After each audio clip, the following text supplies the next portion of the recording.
Welcome to all. ഇന്ന് നമുക്ക് എൻഡമോഫിലിയനെ കുറിച്ച് പഠിക്കാം. എൻഡമോഫിലിയ എന്ന് പറഞ്ഞാൽ ഇൻസെക്ട് പോളിനേഷൻ ആണ്. എൻഡമോഫിലി ഇൻസെക്ട് എന്ന് പറഞ്ഞാൽ ബട്ടർഫ്ലൈസ് ആവാം, ബീറ്റിൽസ് ആവാം, അല്ലെങ്കിൽ മൂത്ത്, പിന്നെ ബേർഡ്സ്, എന്ത് വേണമെങ്കിലും ആവാം. അത്തരത്തിലുള്ള ആനിമൽസ് വഴി, ആനിമൽസ് എന്ന് വേണമെങ്കിൽ നമുക്ക് പറയാം, ബേർഡ്സ് ഒക്കെ ഉണ്ടല്ലോ, അപ്പോൾ വേണമെങ്കിൽ നമുക്ക് അങ്ങനെ പറയാം. ഓക്കെ, ഇൻസെക്ട് പോളിനേഷൻ ആണ് നമ്മൾ എന്ത് പറയുക, എൻഡമോഫിലി എന്ന് പറയാം. നമ്മൾ കൂടുതൽ സ്ട്രെസ് ചെയ്ത് പറയാൻ പോകുന്ന, അല്ലെങ്കിൽ ഇമ്പോർട്ടൻ്റ് ആയിട്ട് നിങ്ങൾക്ക് എക്സാമിന് ചോദിക്കുക, സാൽവിയ എന്ന് പറയുന്ന പ്ലാന്റിൻ്റെയാണ്. സാൽവിയ എന്ന് പറഞ്ഞൊരു ജീനസ് നെയിമാണ്. ഒരുപാട് സ്പീഷീസിൽ പെടുന്ന പ്ലാന്റ്സ് സാൽവിയൊക്കെ ഉണ്ട്. ഓക്കെ, അപ്പോൾ കോമൺ ആയിട്ട് സാൽവിയയിൽ പെടുന്ന പ്ലാന്റ്സ് ഒക്കെ ഒരേ ടൈപ്പ് ഈ ഒരു ഇൻസെക്ട് പോളിനേഷൻ ആണ് കാണിക്കുക. ഇതിലെന്താണ് നമ്മൾ ഇത്രയും ഇമ്പോർട്ടൻസ് സാൽവിയയ്ക്ക് കൊടുക്കുന്നതെന്ന് ചോദിച്ചാൽ അതിനൊരു പ്രത്യേക ടൈപ്പ് മെക്കാനിസം ഉണ്ട്, ഒരു ലേഡർ മെക്കാനിസം ഉണ്ട് ഈ ഒരു ഫ്ലവറിൻ്റെ അകത്ത്. എന്താണ് ഈ ലേഡർ മെക്കാനിസം, എങ്ങനെയാണ് അതിൻ്റെ ഫ്ലവറിൽ ആന്തേഴ്സും അതുപോലെ സ്റ്റിഗ്മയൊക്കെ അറേഞ്ച് ചെയ്തിട്ടുള്ളത് എന്നുള്ളതൊക്കെ നമുക്ക് പിന്നീട് നോക്കാം. ആദ്യം നമ്മൾ എപ്പോഴും നോക്കാറുള്ള പോലെ എന്തൊക്കെയാണ് ഈ ഒരു ഇൻസെക്ട് പോളിനേഷൻ്റെ കുറച്ച് ഫീച്ചേഴ്സ് നോക്കാം. മൂത്തുകളാണ്. മൂത്തുകൾ ഇപ്പോൾ നൈറ്റ് ടൈമിൽ വിരിയുന്ന പൂക്കളാണെങ്കിൽ, നിങ്ങൾ കേട്ടിട്ടില്ലേ, വെള്ള കളറുള്ള പൂക്കളാണെങ്കിൽ കൂടുതലും നൈറ്റ് ടൈമിലായിരിക്കും വിരിയുക, അല്ലേ? നമ്മുടെ മുല്ലപ്പൂവൊക്കെ നൈറ്റ് ടൈമിലല്ലേ വിരിയുക. അപ്പം അങ്ങനത്തെ അല്ല, അതായത് നൈറ്റ് ടൈമിൽ വിരിയുന്ന പൂക്കളാണെങ്കിൽ അവർ ഇൻസെക്ട് പോളിനേറ്റഡ് ആയിട്ടുള്ള പ്ലാന്റ്സ് ആണെങ്കിൽ മൂത്തുകളായിരിക്കും കൂടുതലായിട്ടും അവിടെ ഒരു പോളിനേറ്റിംഗ് ഏജൻ്റ് ആയിട്ട് ഉണ്ടായിരിക്കുക. അങ്ങനെ മൂത്തുകളാണ് പോളിനേറ്റിംഗ് ഏജന്റ് എന്നുണ്ടെങ്കിൽ ആ ഒരു ടൈപ്പ് ഇൻസെക്ട് പോളിനേഷന് നമ്മൾ പറയുന്നത് ഫാലിനോഫിലി എന്നാണ്. ഇത് നിങ്ങൾക്ക് വേണമെങ്കിൽ വൺ വേർഡിന് ചോദിക്കാം. ഓക്കെ, ഇതിൽ ഏതാണെങ്കിലും നമ്മളിപ്പോൾ ഈ പറയുന്ന 4 ഏതാണെങ്കിലും വൺ വേർഡിന് ചോദിക്കാം. അപ്പോൾ കറക്റ്റായിട്ട് ആ സ്പെല്ലിംഗ് അടക്കം പഠിച്ചു വയ്ക്കാം. ഓക്കെ, മൂത്തുകളാണെങ്കിൽ ഫാലിനോഫിലി എന്നാണ് പറയുക. നൈറ്റ് ടൈമിലാണ് കൂടുതലായിട്ട് മൂത്തുകളൊക്കെ വരുന്നത്. ഇനി ബട്ടർഫ്ലൈസ് ആണെന്നുണ്ടെങ്കിൽ സൈക്കോഫിലി എന്നാണ് പറയുക. സൈക്കോ ഓർത്താൽ മതി കേട്ടോ. ബട്ടർഫ്ലൈ ആണെങ്കിൽ സൈക്കോഫിലി എന്നാണ് നമ്മൾ പറയുക. ബട്ടർഫ്ലൈസ് കൂടുതലായിട്ട് റെഡ്, ബ്രൗൺ, പർപ്പിൾ കളറുള്ള ഫ്ലവേഴ്സിനെ ആയിരിക്കും കൂടുതലായിട്ട് അട്രാക്റ്റ് ചെയ്യുക. അതായത് ഒരു ഫ്ലവറിൻ്റെ കളർ റെഡ് ആണെങ്കിൽ അതൊരു ഇൻസെക്ട് പോളിനേറ്റഡ് ഫ്ലവർ ആണെന്നുണ്ടെങ്കിൽ അതിന് ഏറ്റവും കൂടുതൽ സാധ്യത കൂടുതൽ എന്താ വെച്ചിട്ടുണ്ടെങ്കിൽ ബട്ടർഫ്ലൈസ് ആയിരിക്കും അവിടുത്തെ പോളിനേറ്റിംഗ് ഏജന്റ്. അതുപോലെ ബീസ് ആണെന്നുണ്ടെങ്കിൽ മെലിറ്റോഫിലി ഒക്കെ കുറേ തവണ ചോദിച്ചിട്ടുള്ളതാണ് വൺ വേർഡിനൊക്കെ.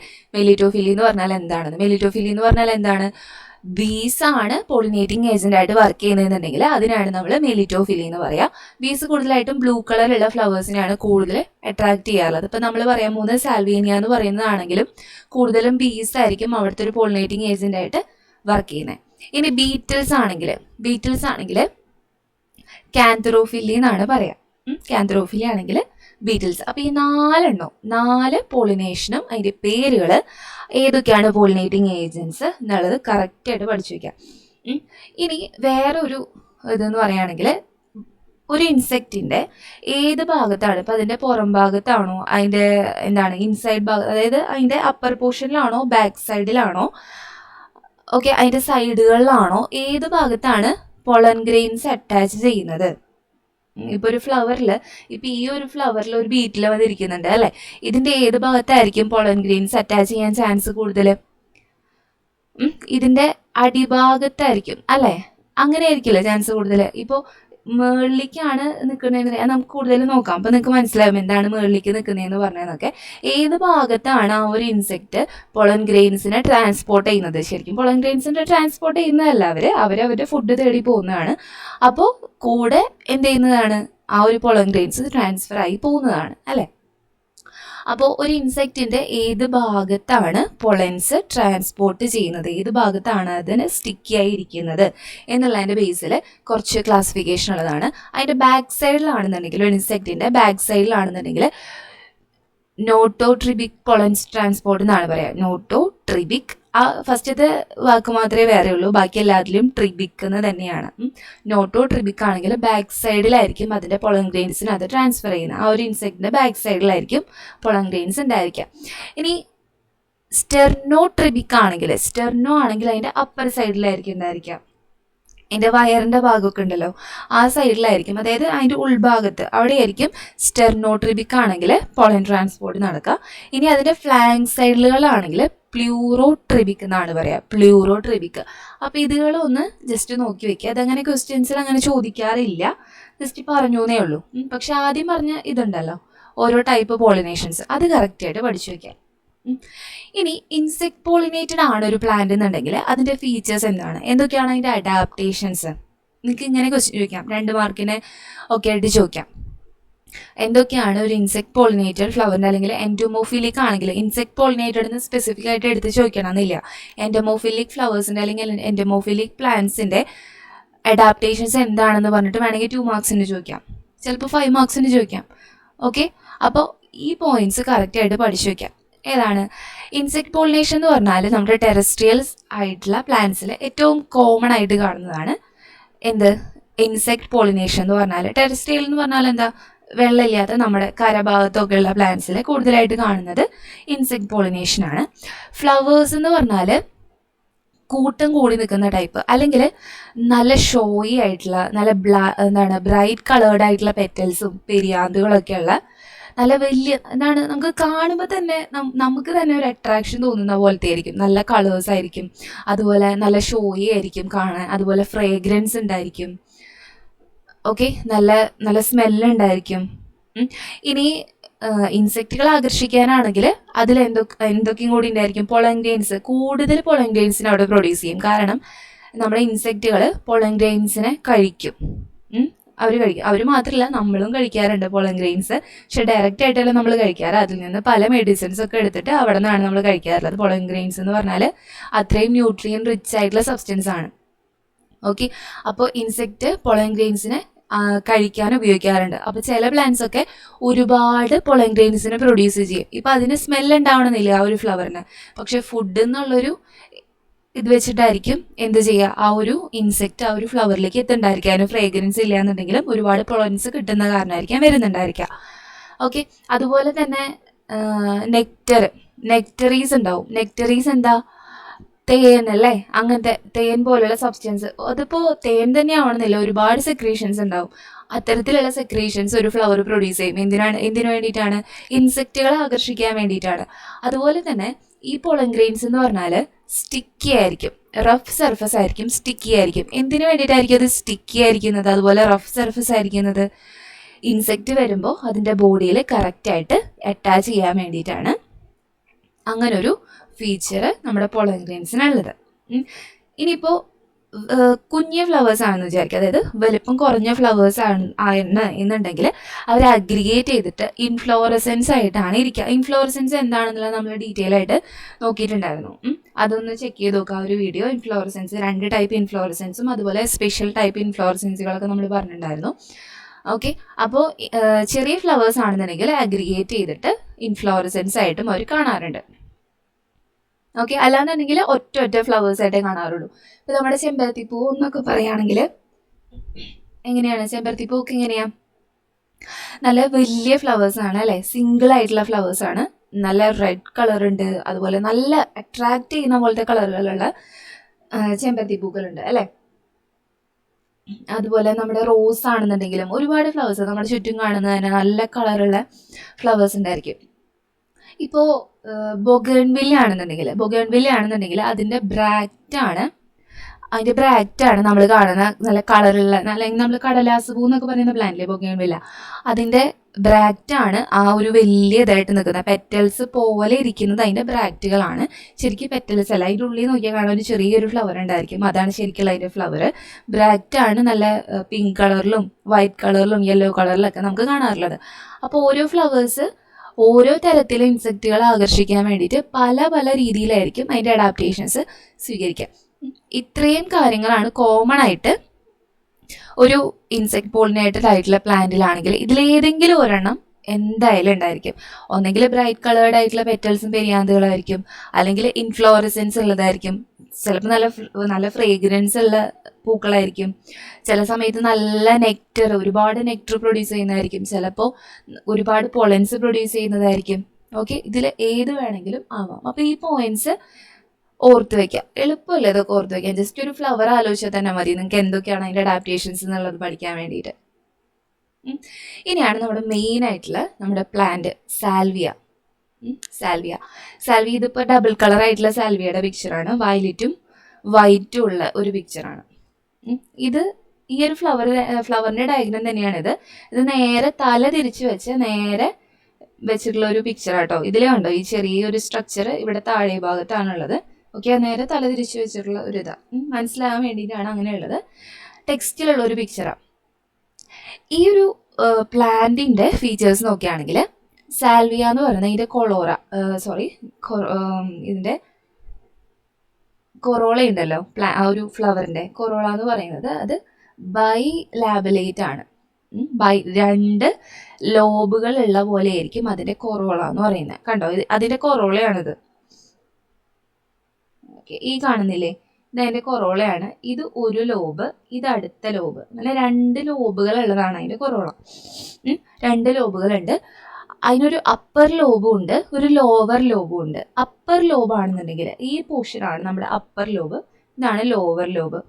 അപ്പർ ലോബിലാണെങ്കിൽ ഫെർട്ടൈൽ ആയിട്ടുള്ള ആന്തർ ആയിരിക്കും അപ്പർ ലോബിൽ ഉണ്ടായിരിക്കുക. ഇത് കറക്റ്റായിട്ട് പഠിക്കണം. ഇവിടെയാണ് നമ്മുടെ ലെയർഡർ മെക്കാനിസം വരുന്നത്. ഓക്കെ, അപ്പർ ലോബിലായിരിക്കും ഫെർട്ടൈൽ ആയിട്ടുള്ള, ഫെർട്ടൈൽ എന്ന് പറഞ്ഞാൽ അതിന് ഓഫ്സ്പ്രിങ്സിനെ പ്രൊഡ്യൂസ് ചെയ്യാൻ പറ്റും, അതാണ് ഫെർട്ടൈൽ എന്ന് പറഞ്ഞാൽ. ഫെർട്ടൈൽ ആയിട്ടുള്ള ആന്തർ, അതായത് ആന്തറിൽ ഒരുപാട് പോളൻ ഗ്രെയിൻസ് പ്രൊഡ്യൂസ് ചെയ്യും അല്ലേ. ഫെർട്ടൈൽ ആയിട്ടുള്ള ആന്തർ ഉണ്ടായിരിക്കാം അപ്പർ സൈഡിലുള്ള ലോബിലായിരിക്കും. ഇനി ലോവർ സൈഡിലാണെങ്കിൽ സ്റ്റെറൈൽ ആയിട്ടുള്ള ആന്തർ ആയിരിക്കും ഉണ്ടായിരിക്കുക. ഈ ഒരു താഴെ ഭാഗത്ത് കണ്ടോ ഈ സർക്കിൾ ചെയ്തിട്ടുള്ള ഭാഗമല്ലേ, അതാണ് ഈ കാണുന്ന ആ ഒരു സ്ട്രക്ചർ, അതാണ് നമ്മുടെ ലോവർ സൈഡിലുള്ള സ്റ്റെറൈൽ ആയിട്ടുള്ള ആന്തർ എന്ന് പറയുന്നത്. അപ്പോൾ ബൈലാബിലേറ്റ് കൊറോളയാണ് സാൽവിയയ്ക്ക് ഉള്ളത്. അപ്പർ സൈഡിലുള്ളതാണെങ്കിൽ ഫെർട്ടൈൽ ആയിട്ടുള്ള ആന്തറും ലോവർ സൈഡിലുള്ളതാണെങ്കിൽ സ്റ്റെറൈൽ ആയിട്ടുള്ള ആന്തറും ആയിരിക്കും. മാത്രമല്ല ഇവർ തമ്മിൽ കണക്റ്റഡ് ആയിരിക്കും. ഒരു കണക്റ്റീവ് കൊണ്ട് ഇവർ രണ്ടും കണക്റ്റഡ് ആയിരിക്കും. അതൊരു വലിയ കണക്റ്റീവാണ്. കണ്ടോ, ഇവിടെ മുതൽ ആ ഒരു ഫ്ലവറിൻ്റെ ഇത്രയും സ്ട്രക്ചർ വരെ ആ ഒരു കണക്ഷൻ വന്നിട്ടുണ്ട്. അപ്പോൾ ഒരു കണക്റ്റീവ് ഉള്ള ഒരു ഇതാണ് നിങ്ങൾക്ക് ചെയ്യാനുള്ള, അതായത് എന്താണ് ഹെർബേറിയത്തിലൊക്കെ വെക്കാനുള്ളതാണ്. കിട്ടുമെങ്കിൽ നിങ്ങൾക്ക് ഈ ഒരു പ്ലാന്റ് വെക്കാം. ഓക്കെ, അപ്പോൾ ഒരു ലോങ് കണക്റ്റീവ് വെച്ചിട്ടുണ്ട്. ഈ കണക്റ്റീവ് ആണ് ശരിക്കും അവിടെ ഒരു സ്റ്റേമിനൽ ലേഡർ മെക്കാനിസം. ഇതാണ് സ്റ്റേമിനലിന് എന്തുകൊണ്ടാണ് പറയുന്നതെന്ന് വെച്ചാൽ ആന്തറാണല്ലോ ശരിക്കും ഒരു കണക്റ്റീവ് വെച്ചിട്ട് കണക്റ്റ് ആയിട്ടുള്ളത്. അതുകൊണ്ടാണ് നമ്മൾ സ്റ്റേമിനൽ ലേഡർ മെക്കാനിസം എന്ന് പറയുന്നത്. സ്റ്റേമൻസ് അല്ലേ, അതുകൊണ്ടാണ് പറയുന്നത്. ഈ ഒരു ഫ്ലവറിൽ എങ്ങനെയാണ്, എന്താണ് അതിൻ്റെ മെക്കാനിസം എന്നുള്ളത് നമുക്ക് നോക്കാം. ഇത്രയും കാര്യങ്ങൾ മനസ്സിലായില്ലേ? ആ ഒരു ഫ്ലവറിനെ കുറിച്ച് ഒരുവിധം ഡീറ്റെയിൽസ് കിട്ടിയില്ലേ? പിന്നെ ഒരു കാര്യം എന്ന് പറഞ്ഞാൽ ഈ ഫെർട്ടൈൽ ആയിട്ടുള്ള ആന്തർ ഉണ്ടല്ലോ മുകൾ ഭാഗത്തുള്ളത്, അപ്പർ ലോബിലുള്ള ഫെർട്ടൈൽ ആയിട്ടുള്ള ആന്തർ, അതിൻ്റെ ഭാഗത്ത് തന്നെയാണ് ഈ ഒരു പ്രൊജക്ഷൻ കാണുന്നില്ലേ, തരാം. ഓക്കെ, ഈ ഒരു പ്രൊജക്ഷൻ ഇതാണ് ഇതിൻ്റെ സ്റ്റിഗ്മ, അതായത് സ്റ്റിഗ്മ സ്റ്റൈൽ ഓവർ ഈ ഭാഗത്താണ് ഉണ്ടാവുക. ഓക്കെ, അതിൻ്റെ ഫീമെയിൽ സ്ട്രക്ചർ ഇവിടെ തന്നെയുണ്ട്. ഫീമെയിൽ സ്ട്രക്ചറും അതുപോലെ ഫെർട്ടൈൽ ആയിട്ടുള്ള ആന്തർ ഉള്ളത് എവിടെയാണ്? അപ്പർ ലോബിലാണുള്ളത്. സ്റ്റെറൈൽ ആയിട്ടുള്ള ആന്തറാണ് ലോവർ ലോബിലുള്ളത്. ഇത്രയും കാര്യങ്ങൾ അറിഞ്ഞാൽ മതി. ഓക്കെ, പിന്നെ ഇതിങ്ങനെ വളഞ്ഞിട്ടായിരിക്കും ഇരിക്കേണ്ടായിരിക്കും. ആ വളഞ്ഞിട്ടുള്ള ശരിക്കും അതിൻ്റെ ഓരോ സ്ട്രക്ചറും അതിൻ്റെ എന്താണ് പോളിനേഷന് വേണ്ടി സഹായിക്കുന്നത്, എങ്ങനെയാണ് അത് സഹായിക്കുന്നത് എന്നുള്ളത് നമുക്ക് നോക്കാം. എങ്ങനെയാണ് അതിൻ്റെ സ്ട്രക്ചറല്ലേ നമ്മൾ പറഞ്ഞത്, നമ്മൾ തൊട്ട് മുന്നേ കണ്ട പിക്ചറാണിത്. എന്താണ്, ഇവിടെ ഫെർട്ടൈൽ ആയിട്ടുള്ള ആന്തർ ഉണ്ട്, സ്റ്റിഗ്മ ഉണ്ട്, അതായത് ഫീമെയിൽ സ്ട്രക്ചർ ഉണ്ട്. ഓക്കെ, ഇങ്ങനെയാണ് ഉണ്ടാവുക. ഇനി നമ്മുടെ സ്റ്റെറൈൽ ആയിട്ടുള്ള ആന്തറും ഫെർട്ടൈൽ ആയിട്ടുള്ള ആന്തറും ഒരു കണക്റ്റീവ് വെച്ച് കണക്റ്റഡ് ആണെന്ന് നമ്മൾ പറഞ്ഞു അല്ലേ. ഈ കണക്റ്റീവിലേക്ക്, അതായത് താഴെ ഭാഗത്തുള്ള ഈ ഒരു ലോബിലേക്കായിരിക്കും നമ്മുടെ ഇൻസെക്റ്റ് വന്നിരിക്കുക. ഇൻസെക്റ്റ് എവിടെയാണ് വന്നിരിക്കുക? ഈ ഭാഗത്താണ് വന്നിരിക്കുക. അതായത് ഇങ്ങനെയാണ് ഇൻസെക്റ്റ് വന്നിരിക്കുക. ഈ സി എന്ന് പറയുന്ന പിക്ചറിൽ കാണുന്ന പോലെയാണ് ഇൻസെക്റ്റ് വന്നിരിക്കുക. ഇൻസെക്റ്റ് വന്നിരുന്ന് കഴിഞ്ഞാൽ എന്താവും? പൂവെന്ന് പറയുന്നത് നമ്മൾ ഇരുമ്പോണ്ട് ഉണ്ടാക്കിയതൊന്നുമല്ലല്ലോ, അത് സ്മൂത്താണ്, അതിന് വെയിറ്റ് കുറവാണ് അല്ലേ, ഭയങ്കര സ്മൂത്താണ്. അപ്പോൾ എന്താ ചെയ്യാന്ന് വെച്ചിട്ടുണ്ടെങ്കിൽ ഈ ഒരു ഭാഗത്ത് നമ്മുടെ ഇപ്പോൾ ഇതൊരു ബി വന്നിരുന്നതാണ്, അത് വന്നിരുന്ന് കഴിഞ്ഞാൽ ഈ ഒരു സ്ട്രക്ചർ ഉണ്ടല്ലോ, താഴെയുള്ള ലോബ് ഉണ്ടല്ലോ, അതിങ്ങനെ താഴോട്ട് നീങ്ങും. അപ്പോൾ നമ്മൾ പറഞ്ഞിട്ടുണ്ടായിരുന്നു ഒരു കണക്റ്റീവ് വെച്ചിട്ട് സ്റ്റെറൈൽ ആയിട്ടുള്ള ആന്തറും ഫെർട്ടൈൽ ആയിട്ടുള്ള ആന്തറും കണക്റ്റഡ് ആണെന്ന് അല്ലേ. അപ്പോൾ ഈ ആന്തർ കണക്റ്റഡ് ആയ കാരണം എന്താ സംഭവിക്കുക? ഇത് താഴെ വന്നിരുന്ന് കഴിഞ്ഞാൽ ഈ മുകളിലുള്ള സ്ട്രക്ചറും നേരെ താഴോട്ട് വരും. അതായത് നമ്മുടെ ആന്തർ എന്ത് ചെയ്യും? നേരെ താഴോട്ട് വരും. കണ്ടോ, ഈ ഒരു ഭാഗത്ത് ഫെർട്ടൈൽ ആയിട്ടുള്ള ആന്തർ ബീൻ്റെ മുകളിൽ തട്ടി. ബീൻ്റെ മുകളിൽ തട്ടി എന്ന് പറഞ്ഞാൽ എന്താണ്? അവിടെ പൊളൻ ഗ്രെയിൻസിനെ ആ ഒരു ബീൻ്റെ ബി ആണെങ്കിലും എന്ത് ഇൻസെക്റ്റ് ആണെങ്കിലും അതിൻ്റെ പുറത്ത് ഡസ്റ്റ് ചെയ്തു. അതായത് അതിൻ്റെ പുറത്ത് തട്ടാന്ന് പറഞ്ഞാൽ അതിൻ്റെ പുറത്ത് ഇപ്പോൾ പോളൻ ഗ്രെയിൻസ് ആയിട്ടുണ്ടാവുമല്ലോ. ഓക്കെ, ഇങ്ങനെയാണ് അതിൻ്റെ പോളൻ ഗ്രെയിൻസ് അത് ട്രാൻസ്ഫർ ചെയ്യുന്നത്. ഇപ്പം അതിൻ്റെ പുറത്ത് എന്തുണ്ട്? പോളൻ ഗ്രെയിൻ ഉണ്ട്.